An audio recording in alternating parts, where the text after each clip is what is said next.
Hello students, હું doctor Amit Gajjar તમારું આપની આ ચેનલ કેમેસ્ટ્રી બાય નિમેશ સરની અંદર સ્વાગત કરું છું. બેટા, આજના સેશનની અંદર આપણે બાર સાયન્સ ચેપ્ટર નંબર 1ના બેસ્ટ MCQ તરફ ધ્યાન આપીશું અને આ MCQને ઇઝીલી કઈ રીતે સોલ્વ થાય એના ઉપર ફોકસ કરીશું. બેટા, આજનો જે સેશન છે એની અંદર બધા જ MCQ મોસ્ટ ઇમ્પોર્ટન્ટ છે અને આ MCQ ઓછા ટાઈમની અંદર આપણે કઈ રીતે સોલ્વ કરવાના એના ઉપર ફોકસ કરવાનું છે. ઓકે, તો આજના સેશનની શરૂઆત કરીએ તો તમારી સ્ક્રીન ઉપર પહેલો જ MCQ છે. એક વિદ્યુત ડાયપોલ 2 × 10⁵ ન્યૂટન પર કુલમના સમાન વિદ્યુત ક્ષેત્રમાં ક્ષેત્ર સાથે 30° કોણે રહેલો છે. આ સ્થિતિમાં ટોર્ક આપેલું છે અને ડાયપોલની લંબાઈ પણ આપેલી છે. તો તમારે ડાયપોલ પરનો વિદ્યુત ભાર શોધવાનો છે.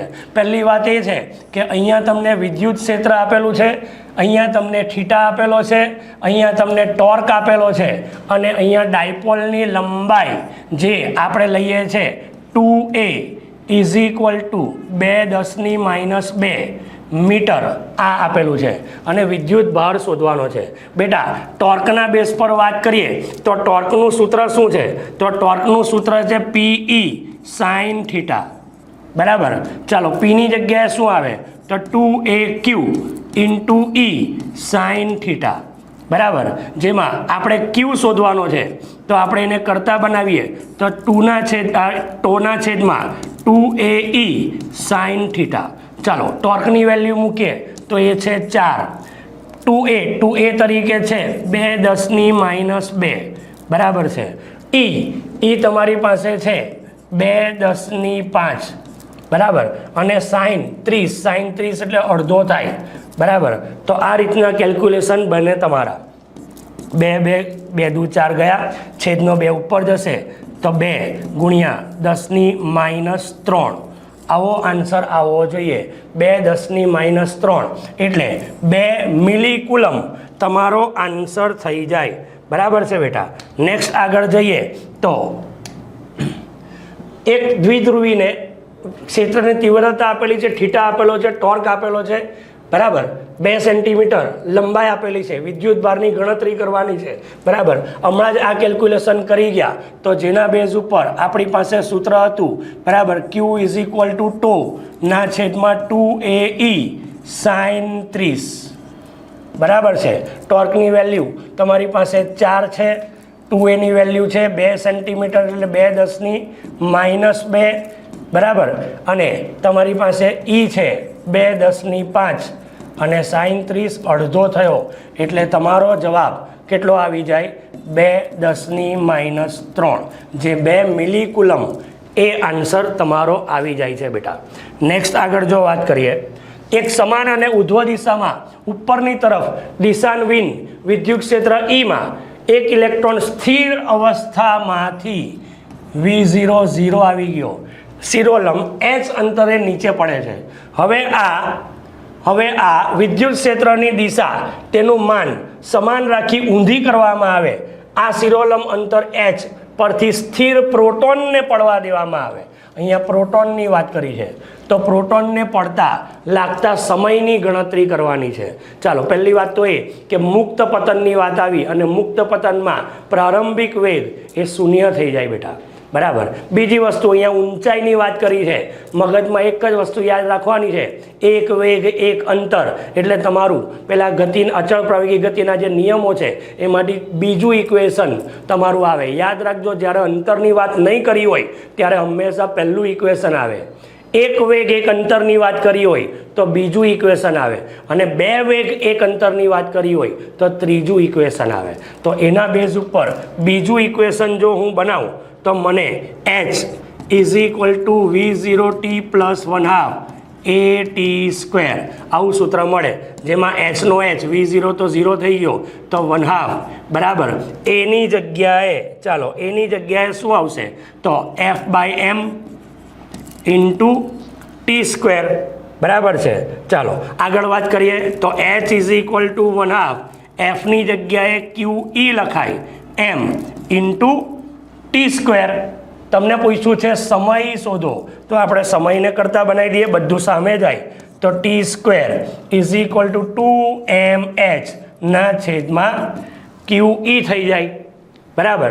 ચાલો, એટલે T is equal two √2mh ના છેદમાં ક્યુ ઈ, બરાબર. હવે આપણને એટલી ખબર પડે કે ઊંચાઈ h સેમ અચળ છે, ક્યુ અચળ, ઈ અચળ, બે અચળ, તો T it is proportional to એમ લખી શકાય, બરાબર.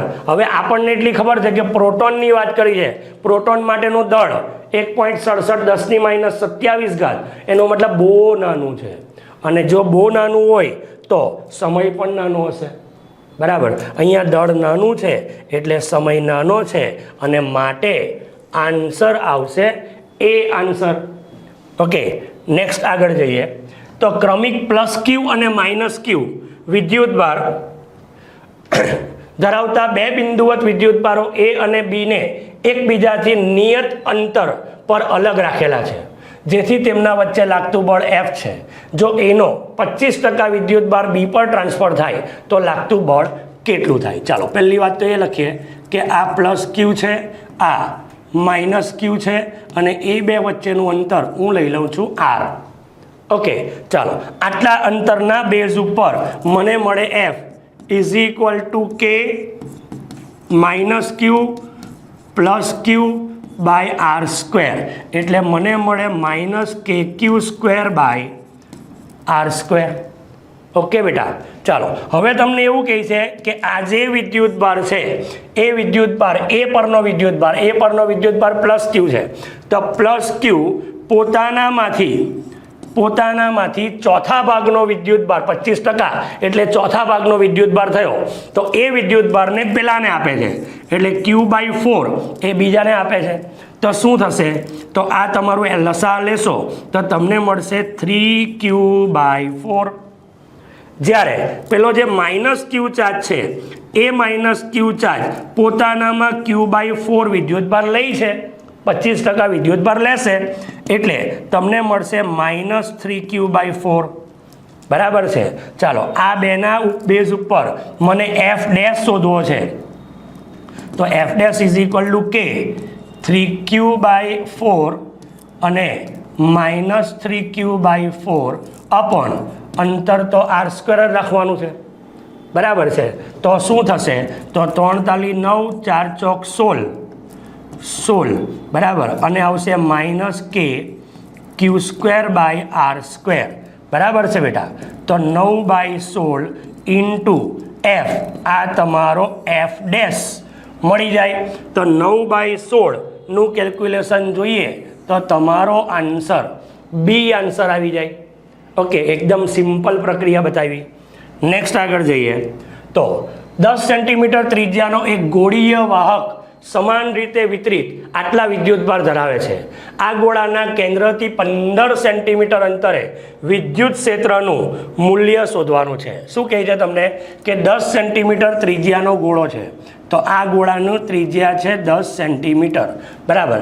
એના ઉપર વિદ્યુતભાર Q એ તમને આપેલો છે 3.2 10⁻⁷ કુલમ આપેલો છે, બરાબર. આ ગોળાના કેન્દ્રથી 15 સેન્ટીમીટર દૂર, એટલે અહીંયાથી આ જગ્યાએ જે 15 સેન્ટીમીટર દૂર છે, તો આ જગ્યાએ હું P બિંદુ નામ આપી દઉં, તો આ જગ્યાએ મારે વિદ્યુત ક્ષેત્ર શોધવાનું છે.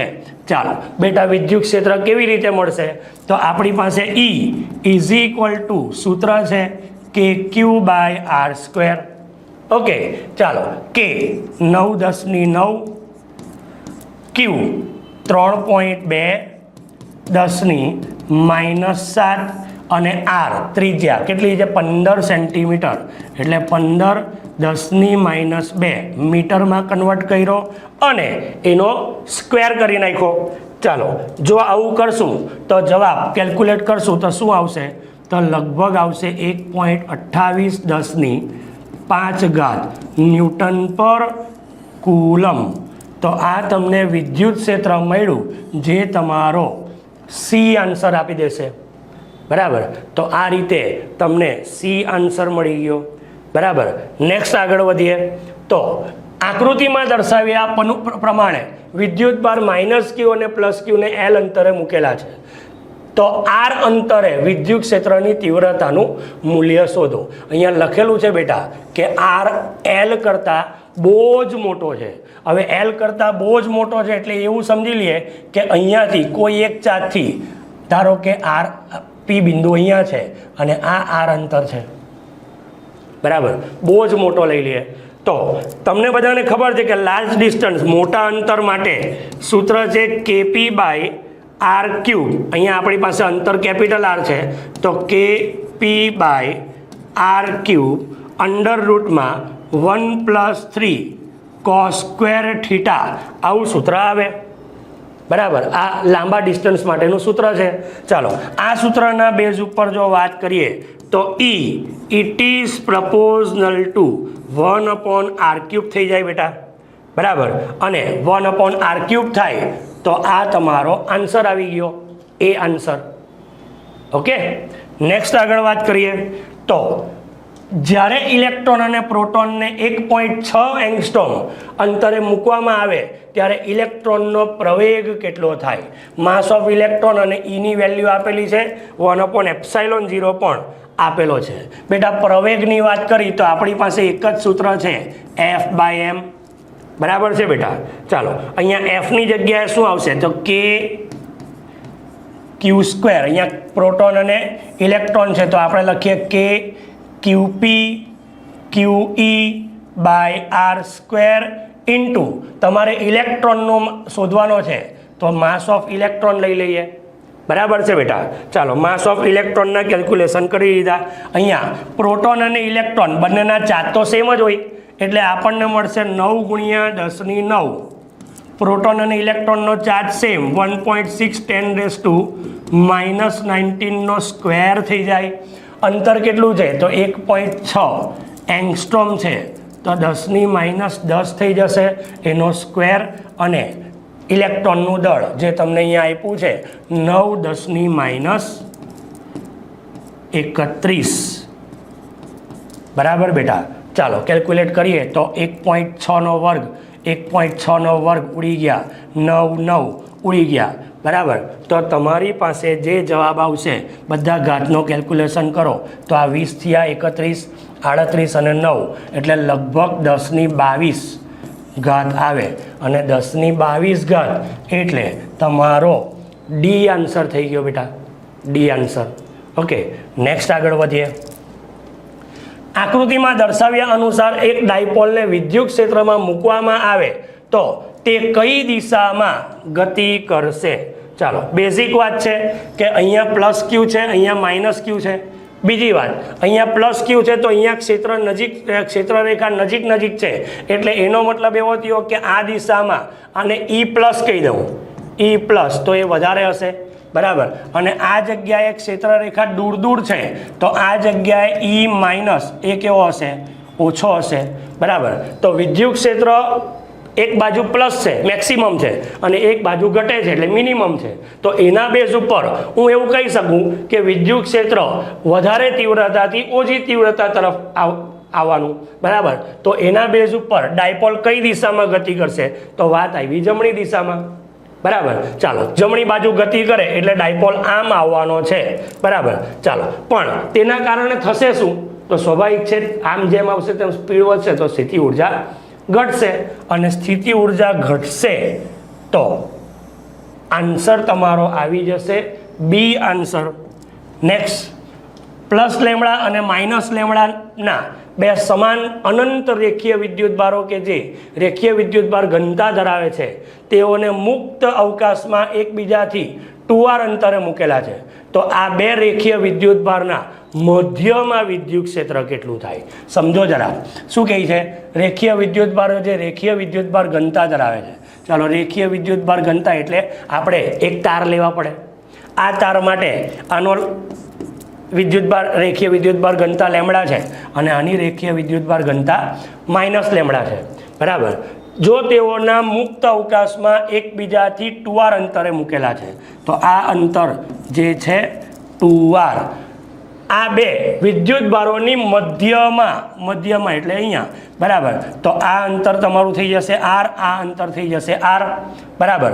જો વિદ્યુત ભાર મૂકવામાં આવે તો મધ્યમાં વિદ્યુત ક્ષેત્ર કેટલું થાય? ચાલો પહેલાં તો એ કે પ્લસ ક્ષેત્ર બહાર કાઢે, તો પ્લસ ક્ષેત્ર બહાર કાઢે એટલે આનું ક્ષેત્ર આ બાજુ આવશે E1, આને 1 નંબર કહી દઉં અને 2 નંબર કહી દઉં, અને માઇનસ ક્ષેત્ર અંદર લેશે એટલે એના કારણે પણ અહીંયા જ આવશે E2, બરાબર ને.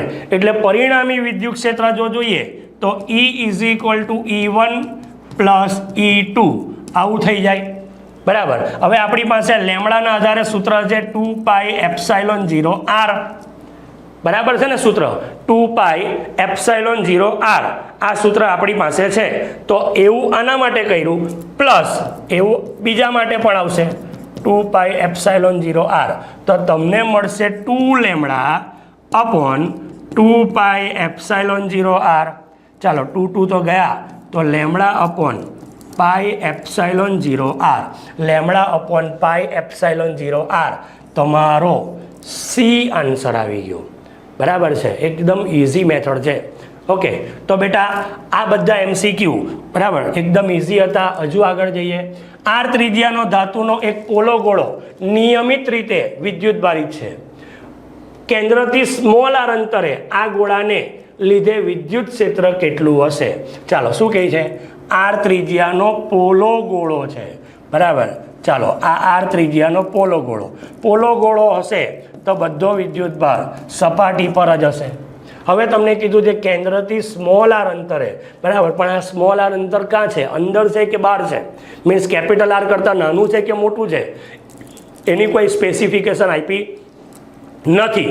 તો આપણે અલગ અલગ જગ્યાએ આરની પોઝિશન લઈએ, બરાબર, અને વિચાર કરીએ, બરાબર. ચાલો તો કેલ્ક્યુલેટેડ શું આવશે?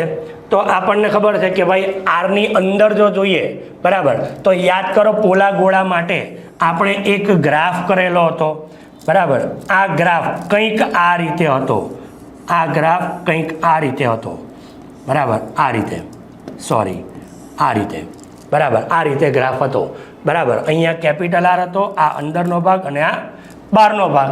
તો આપણને ખબર છે કે અંદરના ભાગમાં વિદ્યુત ક્ષેત્ર શૂન્ય છે અને પછી આર વધે તેમ ઈ ઘટે છે. તો આવો કન્સેપ્ટ ક્યાં છે? તો જોઈએ R less than R greater than R બંનેમાં આર વધે તેમ વધે? ના, ખોટી વાત. આર લેસ ધેન આર તો આર વધે તેમ ઘટે તેમ શૂન્ય છે. યસ, આ ભાગ સાચો છે. પછી આર ગ્રેટર ધેન આર માટે આર વધે તેમ ઘટે. યસ, આપણો આન્સર બી આન્સર આવી જાય, બરાબર. બી આન્સર આવે. ઓકે, ચાલો નેક્સ્ટ આગળ જોઈએ. તો બેટા અત્યાર સુધીમાં તમે MCQ કર્યા. આ MCQના બેઝ ઉપર આવી જ રીતે જો ફ્યુચરમાં પણ તમારે આટલા જ ઇઝીલી કન્સેપ્ટ સમજવા હોય તો તમે અમારી સાથે જે નીટ માટેના ક્લાસીસમાં જોઈન થઈ શકો છો.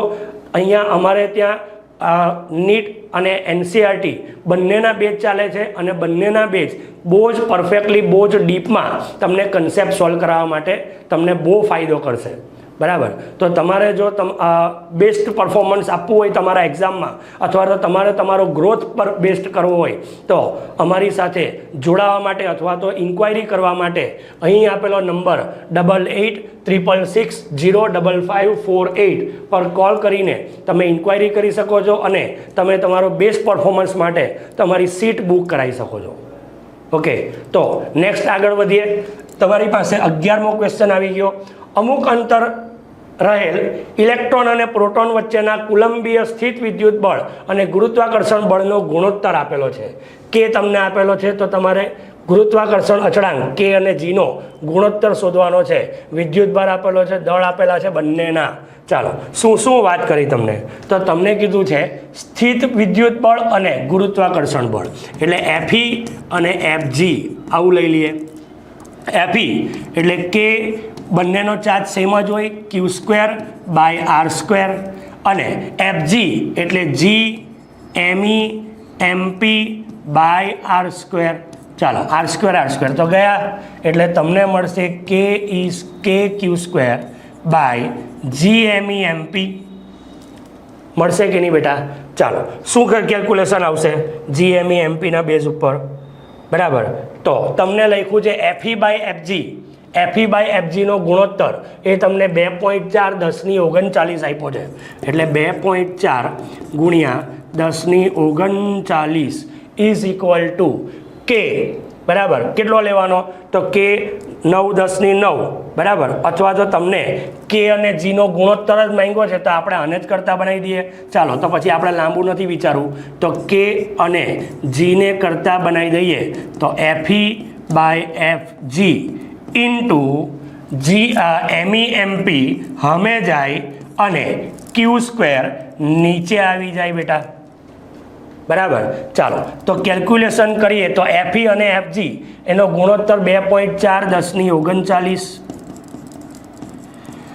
ગુણ્યા એમઈ માસ ઓફ ઇલેક્ટ્રોન કેટલો લેવા કીધેલો છે 9.11 ગુણ્યા 10 ની -31 ગુણ્યા એમપી 1.67 ગુણ્યા 10 ની -27 ના છેદમાં ક્યુ તમને ક્યુ લેવા કીધેલો છે 1.6 ઇન્ટુ 10⁻⁻19 અને એનો સ્ક્વેર બરાબર ચાલો કેલ્ક્યુલેશન કરશો તો તમને જવાબ શું મળશે તો તમને એપ્રોક્સિમેટ જવાબ મળવાનો છે બરાબર 1.4 બરાબર જવાબ મળશે 1.4 10 ની 20 ઘાત બરાબર હવે તમને અહીંયા ખાલી ઘાતના જ ફોર્મ આપેલા છે તો 10 ની 20 ઘાત એ આપણું ફોર્મ આવી જાય તો તમારો આન્સર આવી જશે એ આન્સર બરાબર બેટા નેક્સ્ટ આગળ જો વાત કરીએ તો 12મો ક્વેશ્ચન પી ડાયપોલ મોમેન્ટ ધરાવતા ડાયપોલના કેન્દ્રથી સ્મોલ આર અંતરે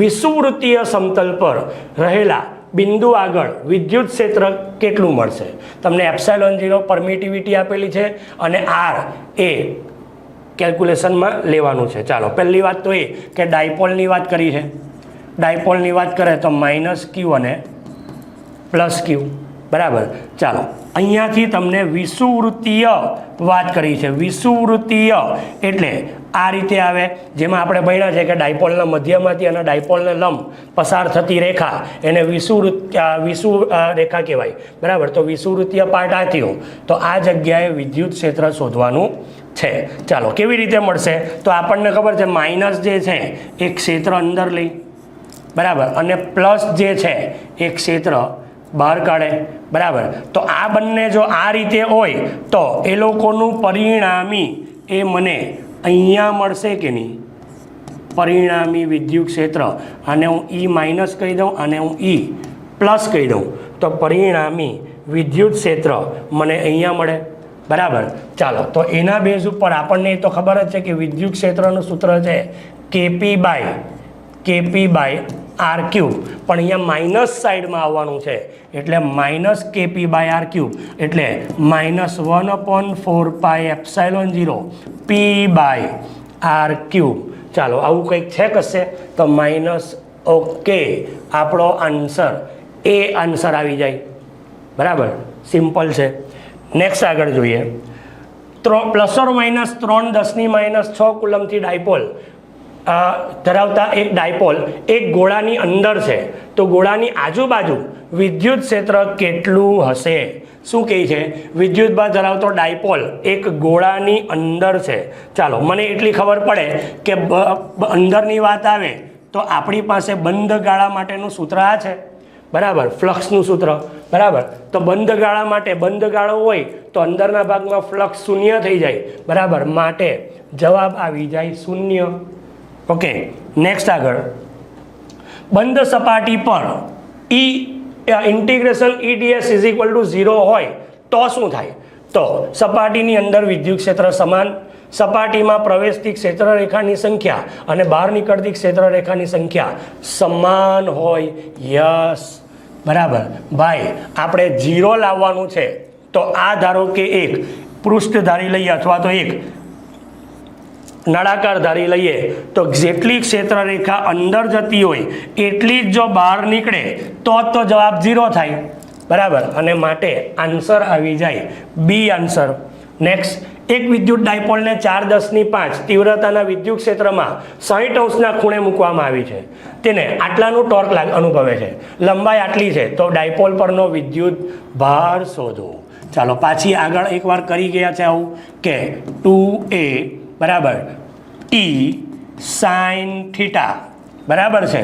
ચાલો ટોર્ક પ્રમાણે જોઈએ તો 8√3 છે. 2a 4 સેન્ટીમીટર એટલે 4×10⁻². e તરીકે 4×10⁵ અને sin 60 એટલે √3/2 આવે બેટા. ચાલો તો આના બેઝ ઉપર તમારી પાસે આન્સર શું આવશે? તો આન્સર આવશે, કેલ્ક્યુલેશન કરો તો આ અહીંયાના 2 ગયા, અહીંયા 4 દુ 8 એટલે આ ગયા, √3 ગયા, એટલે તમને જવાબ મળશે. કેટલો આન્સર આવશે? તો આ 5 ગયા એટલે 10ની તમારા થશે -3 બરાબર, અને -3 એટલે તમારો સી આન્સર આવશે. નેક્સ્ટ આગળ વધીએ. ઇલેક્ટ્રોન પર ગુરુત્વાકર્ષણને સંતુલિત કરવા માટે જોઈતા વિદ્યુત ક્ષેત્રની તીવ્રતા કેટલી થાય? ચાલો વિદ્યુત ભારને સંતુલિત કરવાનું છે.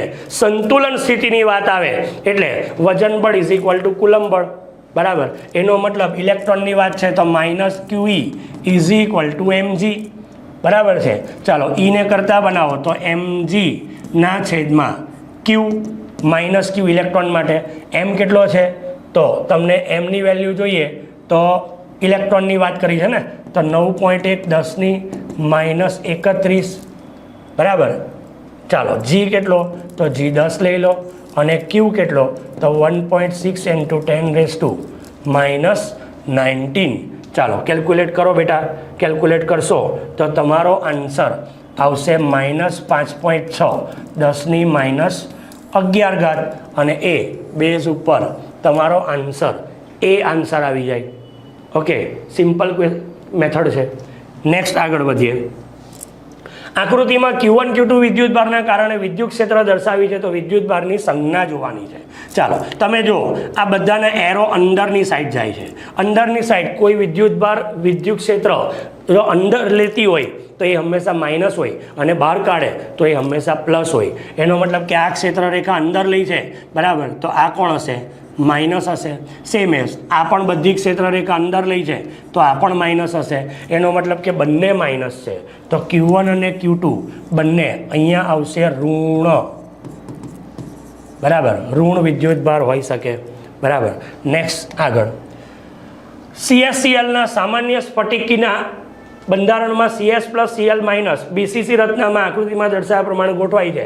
8Cl+ ના લીધે Cl- આયન પર ચોખ્ખું બળ શોધો.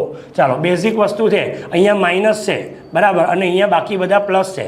તો આની અસર જે અહીંયા આવે એ અસર આ નાબૂદ કરશે, આની અસર જે આવશે એ અસર આ નાબૂદ કરશે. ધેટ મીન્સ બધા એકબીજાની અસર સામે નાબૂદ કરવાના છે, અને સામે અસર નાબૂદ થાય તો તમારો જવાબ 0 થઈ જાય, એટલે આન્સર આવશે 0.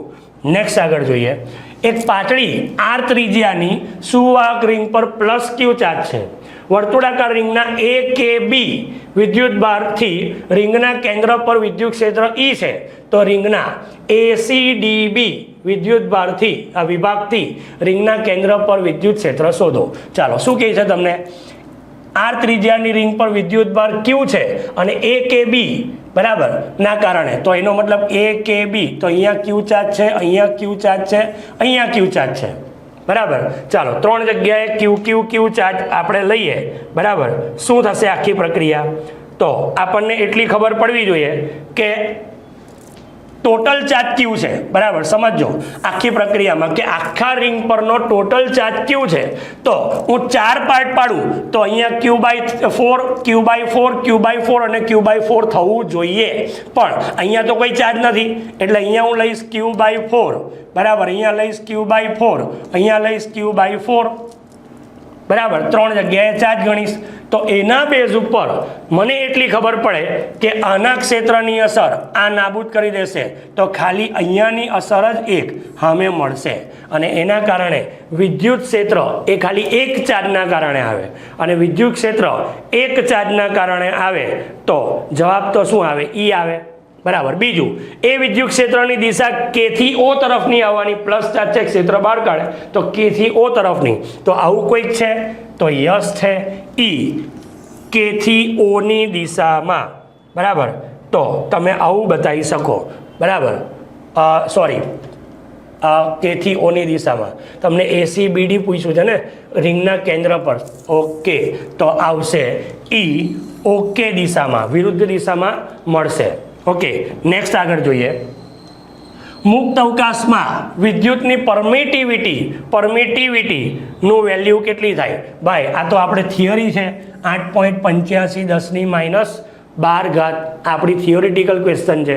નેક્સ્ટ આગળ જોઈએ. CL માઇનસ એટલે આ જગ્યાની વાત કરે છે.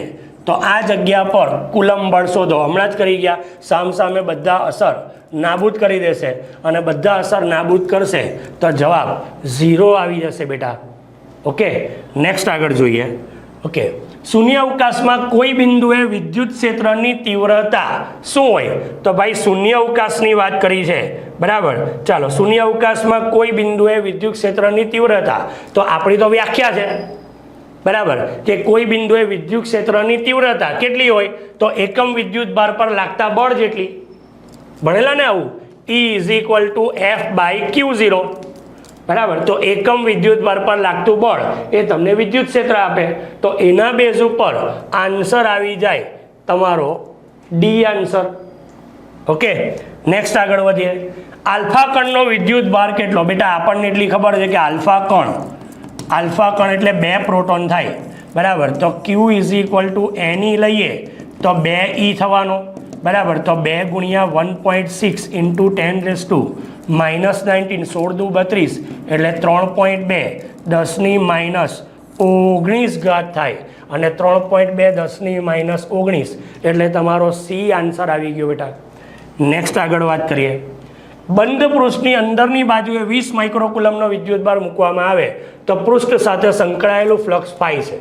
હવે જો 80 માઇક્રોકુલમનો અંદર વિદ્યુતભાર ઉમેરવામાં આવે તો ફ્લક્સ કેટલું થાય?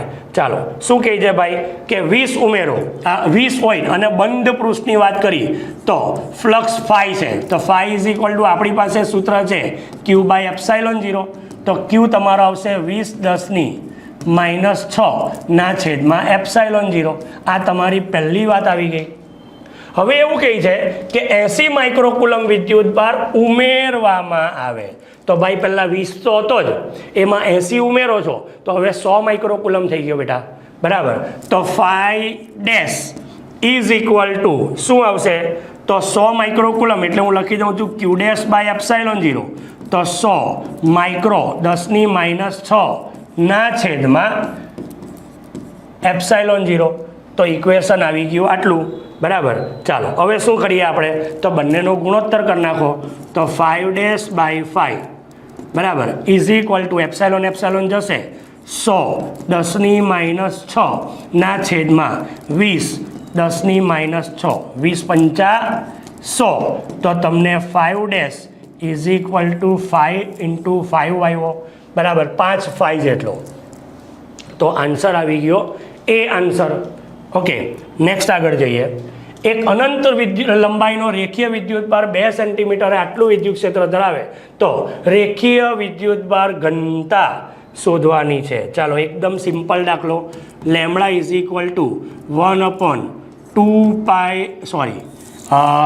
વિદ્યુતભાર આપેલો છે ને, બરાબર. રેખીય ઘનતા એટલે E λ/2πε0r. આવું સૂત્ર છે બેટા. ચાલો હું શું કરું? 2 વડે ગુણીને 2 વડે ભાગી દઉં છું એટલે 2λ k, બરાબર, ના છેદમાં r આવી જાય, બરાબર. અને E તો તમારી પાસે આવ્યો છે, નીચે ઉતરી ગયો. તમને પૂછ્યું છે રેખીય વિદ્યુતભાર શોધો, બરાબર. ચાલો, રેખીય વિદ્યુતભાર ઘનતા એટલે λ શોધવાનો છે. તો ER ના છેદમાં 2k થઈ જાય, બરાબર. E તમારી પાસે આપેલો છે 9/10⁴.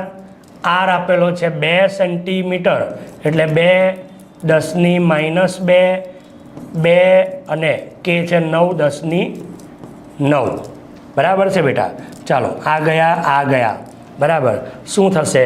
તો તમને મળશે ઉપર 10⁻2 બરાબર, અને નીચે મળશે 10^9 એટલે 10ની કેલ્ક્યુલેશન પ્રમાણે જોઈએ તો માઇક્રોકુલમના અંદર તમારે જોવાનું હોય તો તમને જવાબ કેટલો મળે તો 10⁻⁷ છે તો તમને 10 માઇક્રોકુલમ, આન્સર માઇક્રોકુલમ છે ને પર મીટર, એટલે 10 માઇક્રોકુલમ પર મીટર મળે, જે તમારો શું આવે ડી આન્સર આવી જાય.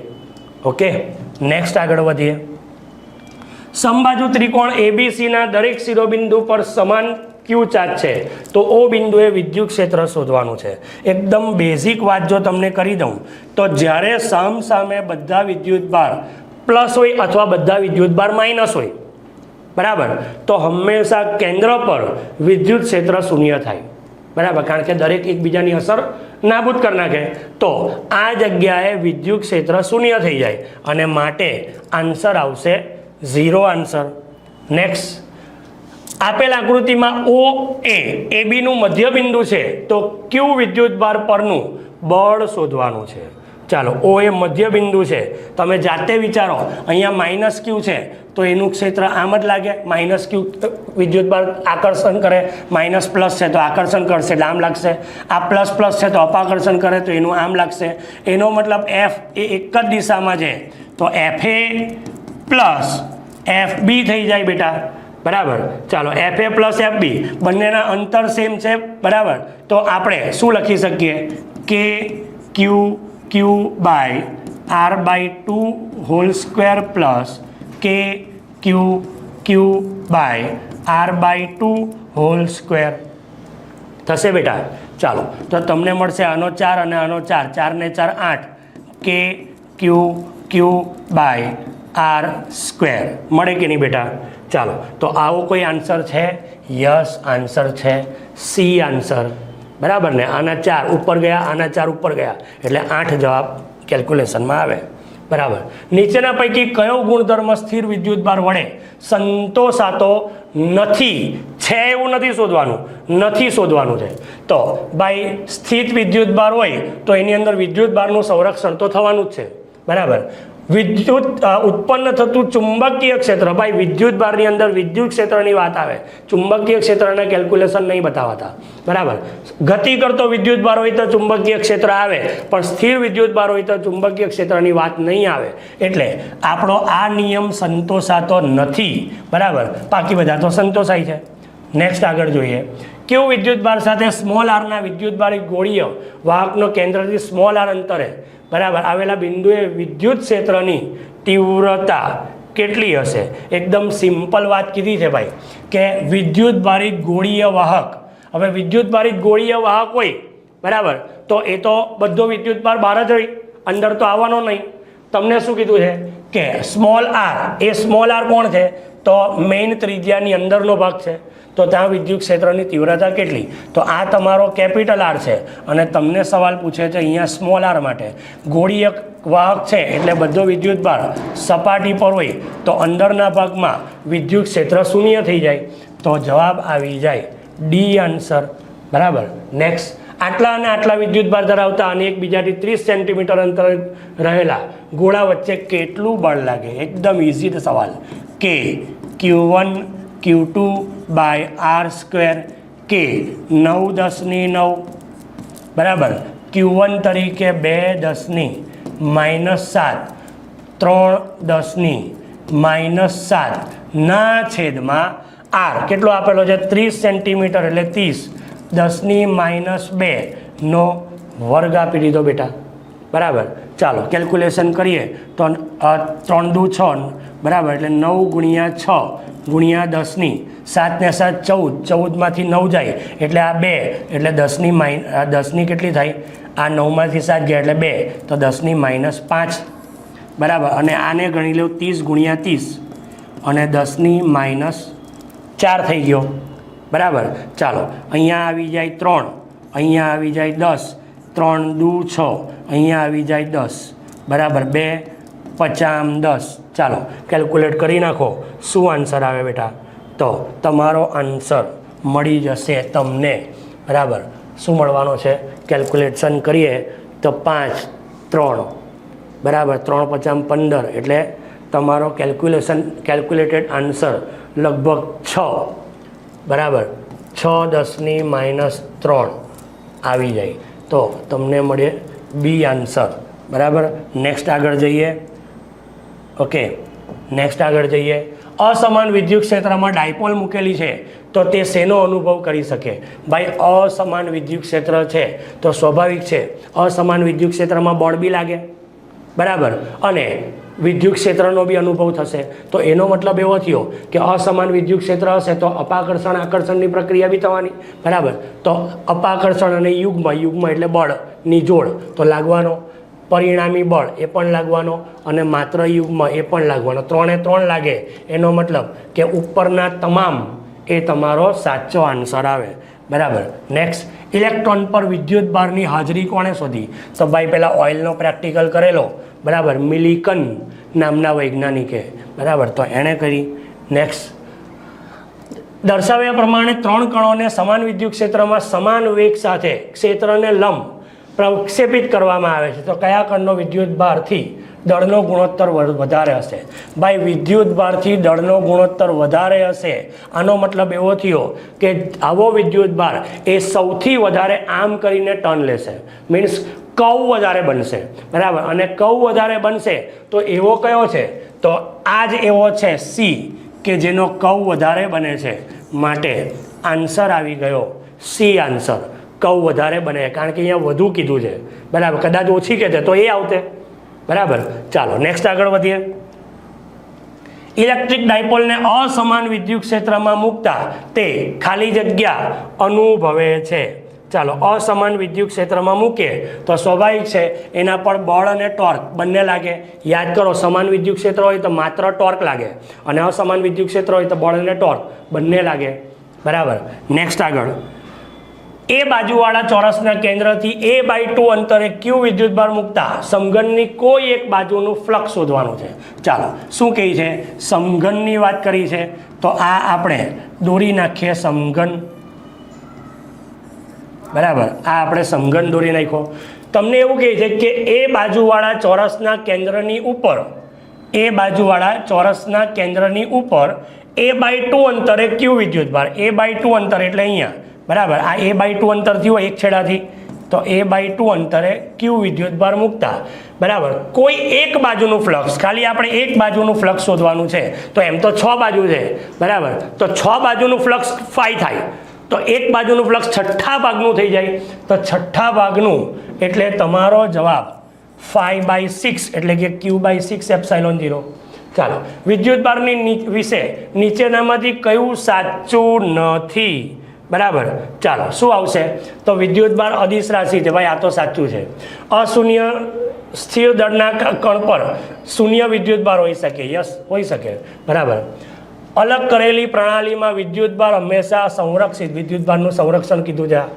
શૂન્ય સ્થિર દળ ધરાવતા કણ પર અશૂન્ય વિદ્યુતભાર હોઈ શકે. પહેલી વાત કે દળ શૂન્ય હોય જ નહીં શકે બરાબર, એનો મતલબ કે આ વાત જ ખોટી છે બરાબર. નેક્સ્ટ. નીચેના પૈકી કયો વિદ્યુતભાર મિલિકનના તેલના ટીપાનો પ્રયોગમાં હાજર હોતો નથી બરાબર. ભાઈ હાજર હોતો નથી કીધું છે બરાબર. હાજર કયો હોય છે? તો 1.6 × 10⁻19 આપણે શોધેલો હતો બરાબર. તો એના બેઝ ઉપર કયો હાજર નથી બરાબર? તો આ બધા જ હાજર નથી બરાબર. એનો મતલબ કે ઉપરોક્ત બધા આવી ગયા. ચાલો નેક્સ્ટ. નીચેના પૈકી બળની વિદ્યુત રેખાની કઈ ભાત સ્થિર વિદ્યુતભારને લીધે વિદ્યુત ક્ષેત્ર ઉત્પન્ન કરવા માટે શક્ય નથી? ચાલો ભાઈ સ્થિર વિદ્યુતભાર હોય તો ક્ષેત્ર રેખા કાં તો બહાર કાઢે કાં તો અંદર લે, પણ અહીંયા શું છે? બંધ ગાળો રચાવેલો છે. બંધ ગાળો તો બનવાનો નથી બરાબર. તો આન્સર આવશે સી આન્સર, જે શક્ય નથી. 2 સેન્ટીમીટર 4 સેન્ટીમીટર ત્રિજ્યાના અલગ કરેલા ગોળા પર સમાન વિદ્યુતભાર આપવામાં આવે છે.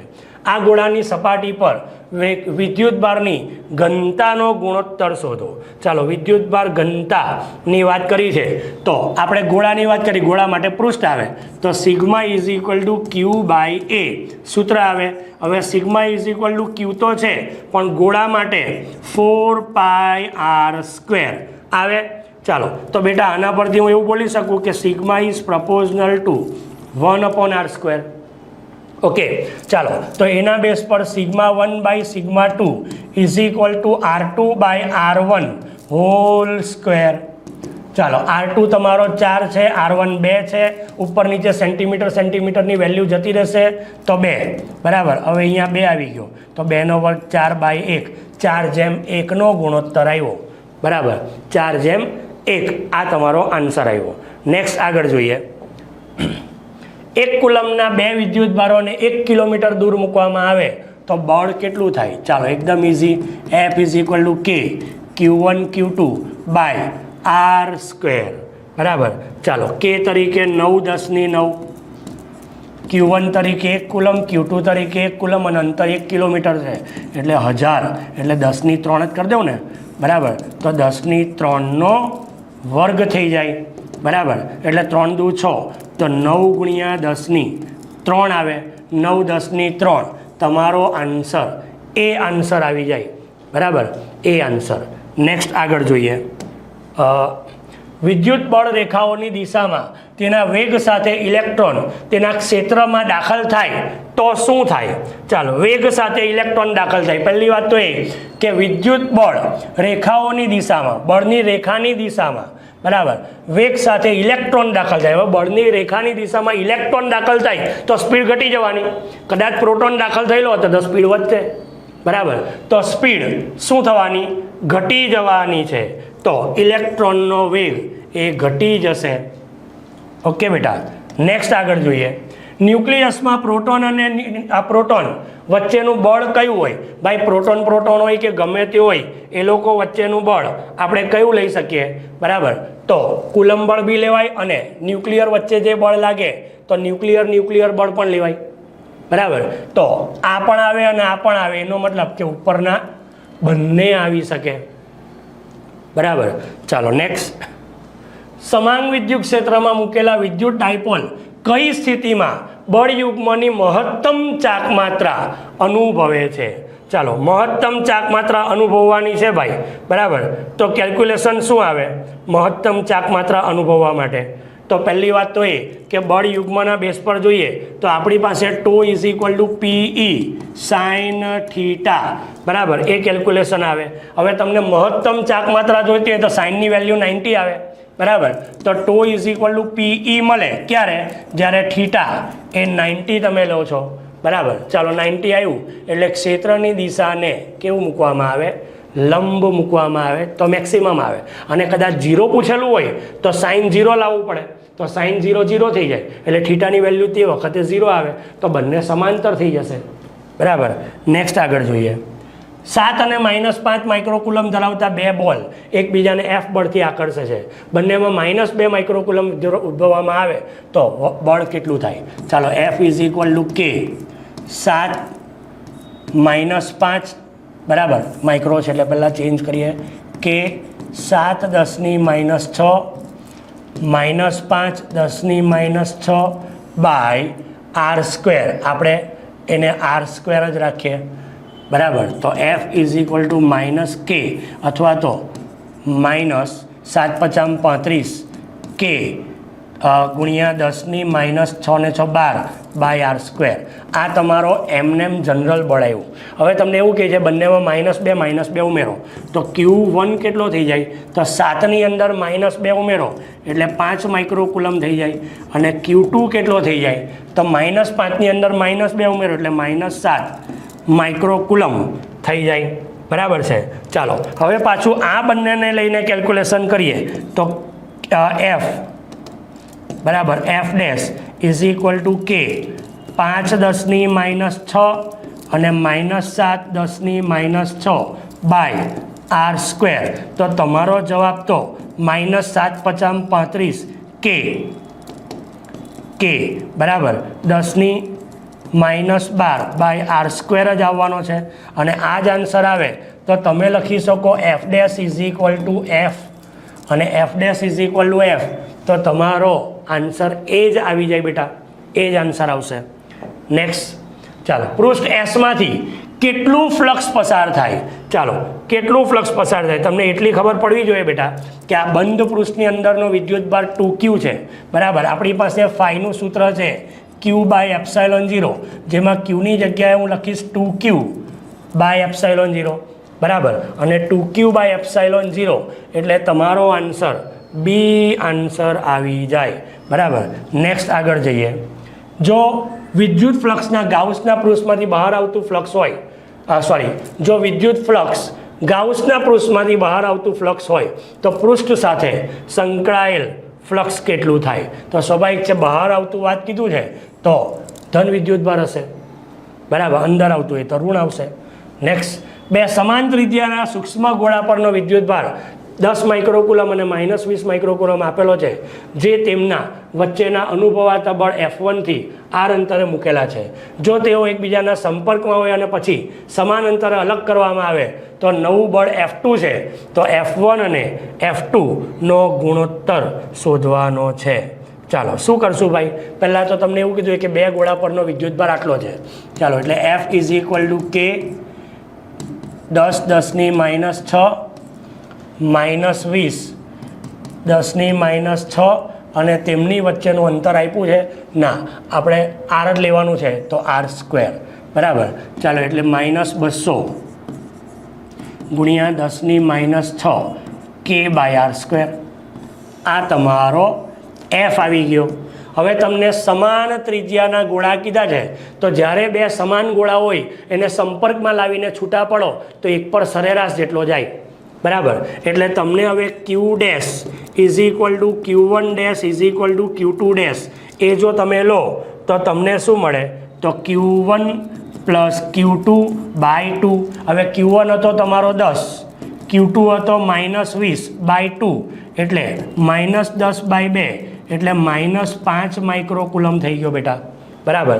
તો કેલ્ક્યુલેશન કરીએ તો F' = K -5 10 - 6 નો વર્ગ બાય r², એટલે 5 × 5 = 25.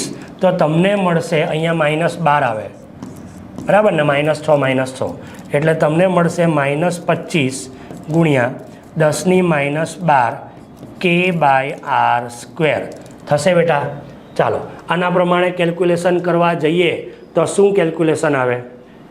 25 છે અને એક બાજુ 200 છે, તો 25 ને 200 800નો રેશિયો આવે ને, બરાબર. તમને પૂછ્યું છે F1/F2 કેટલો થાય? તો k/r², k/r² ઉડી જશે, માઇનસ ઉડી જશે, 10 - 12 ઉડી જશે, તો રહેશે ખાલી 200/25 એટલે 8/1, બરાબર. 8/1 એટલે તમારી પાસેનો ચાર્જ કેટલો રહેશે? 8/1, બરાબર. તો તમને પૂછ્યું છે, હા, અહીંયા માઇનસનો સ્ક્વેર તો પ્લસ થઈ જાય એટલે અહીંયા પ્લસ આવશે. તો તમારી પાસે -200 - 8 -8/1 તમારો આન્સર બી આન્સર આવશે, કારણ કે અહીંયા માઇનસનો વર્ગ પ્લસ થઈ જશે, બરાબર. માઇનસનો વર્ગ પ્લસ, બરાબર. અને અહીંયા તો માઇનસ છે તો માઇનસ કેલ્ક્યુલેશનમાં આવશે. નેક્સ્ટ આગળ જોઈએ. L મીટર બાજુવાળો ચોરસ પેપરના સમતલમાં છે. સમાન વિદ્યુત ક્ષેત્ર E પેપરના સમતલમાં છે, પણ તે ચોરસના નીચેના અડધા વિદ્યુત વિસ્તારમાં સીમિત છે. તો પૃષ્ઠ સાથે સંકળાયેલ ફ્લક્સ શોધવાનું છે. એકદમ સિમ્પલ ક્વેશ્ચન છે બેટા. ચાલો, આપણી પાસે સૂત્ર શું છે? ∅ = શું આવે? E.A અથવા તો EA cos θ આવે કે નહીં? બરાબર. ચાલો, તમે જાતે વિચારો કે આ બંને એંગલ E અને A, બરાબર, આ પૃષ્ઠ બંને કઈ રીતે છે?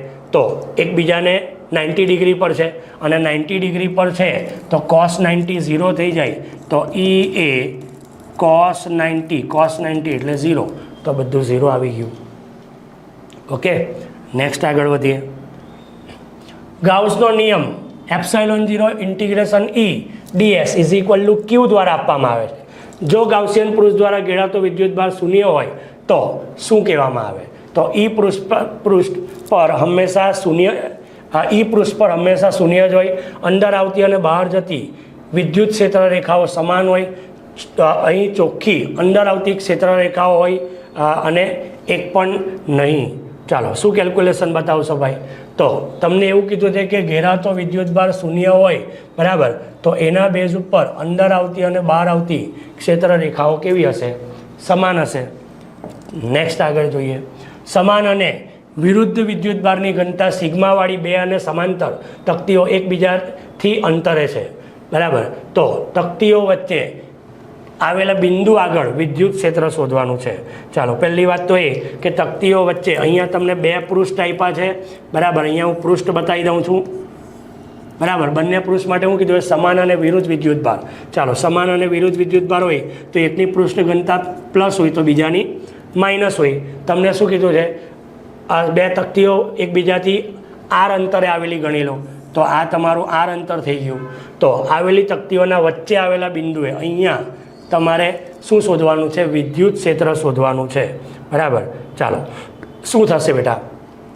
તો પૃષ્ઠની વચ્ચે ઘેરાયેલું છે, બરાબર. અને બે પૃષ્ઠ માટે છે એટલે અહીંયાથી આમ ગણું પ્લસ હોય તો, અને માઇનસ હોય તો બી આમ જ આવવાનું. તો એક માટે જોઈએ તો E = E1 + E2, બરાબર. તો આના માટે જોઈએ તો σ/2 ε0, અને આના માટે σ/2 ε0. તો તમને મળશે 2σ/2 ε0. તો σ/ε0 જવાબ આવવાનો. તો આ તો કેપેસિટરમાં બી આનો યુઝ થાય છે બીજા ચેપ્ટરમાં, કે એક પૃષ્ઠ માટે પૃષ્ઠ ઘનતા σ/ε0 વિદ્યુત ક્ષેત્ર, જ્યારે બે પૃષ્ઠ માટે σ/ε0. પહેલામાં એક પૃષ્ઠ હોય તો σ/2 ε0, અને બે પૃષ્ઠ હોય તો વચ્ચેના ભાગમાં આ રીતે આવશે, બરાબર. કદાચ આ બંને પ્લસ પ્લસ હતે તો વચ્ચે 0 થઈ જશે, અથવા બંને માઇનસ માઇનસ હતે તો પણ વચ્ચે 0 થઈ જશે. તો બેટા આ હતા આપણા આજના 50 MCQ, જે કેટલા ઓછા ટાઈમની અંદર આપણે બધા પૂરા કરી દીધા, બરાબર. હવે આ બધા MCQને જો તમારે આવી જ રીતે એકદમ બેસ્ટ રીતે સોલ્વ કરવા હોય તો મેં કીધું તે પ્રમાણે અમારી જે ચેનલ છે આ ચેનલને લાઈક કરજો, સબસ્ક્રાઈબ કરજો. તમારા જે ગ્રુપ છે, બરાબર, તો તમારા ગ્રુપની અંદર પણ તમારા મિત્રોને પણ તમે આ ચેનલની લિંક મોકલી શકો છો. અને સાથે સાથે અમારી સાથે જો આવી જ રીતે બેસ્ટ એકદમ ઇઝી રીતે MCQ સોલ્વ કરવા હોય તો આની અંદર તમે શું કરી શકશો? તો અમારી સાથે જોડાઈ શકશો, બરાબર. અમારી સાથે જોડાવા માટે મીન્સ અમારા બેચમાં જોડાવા માટે તમે અહીંયા આપેલા નંબર 8866605548 પર કોલ કરીને ઇન્ક્વાયરી કરી શકો છો અને અમારી બેસ્ટ ફેકલ્ટીનો લાભ લઈ શકો છો. ઓકે, તો આજના સેશન માટે બસ અહીંયા સુધી રાખીએ. બાય બેટા, મહેનત કરતા રહેજો અને અમારા વિડીયો જોતા રહેજો. બાય.